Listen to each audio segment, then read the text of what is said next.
Sugar వ్యాధితో బాధపడేవారు కాఫీలో టీలో పంచదార 2 స్పూన్లు వేసుకోకుండా మానేస్తారు. అది డైరెక్ట్ చక్కెర అని డాక్టర్లు చెప్పబట్టి దాన్ని మానేస్తారు.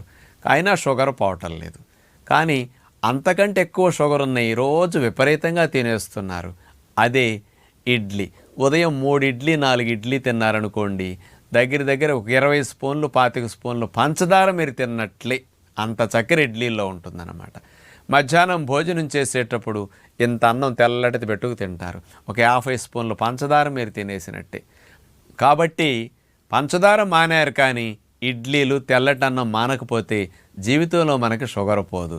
కాబట్టి ఇవన్నీ అరిగి పొట్టాపరేగుల్లో నుంచి చక్కెరగా మారి వెళుతున్నాయి. పంచదార తింటే డైరెక్ట్ చక్కెర, ఇవన్నీ తింటే ఇండైరెక్ట్ చక్కెర. రక్తంలో షుగర్ పెంచడానికి ఇడ్లీలు అన్నాలు ఎంత మానితే అంత మంచిది.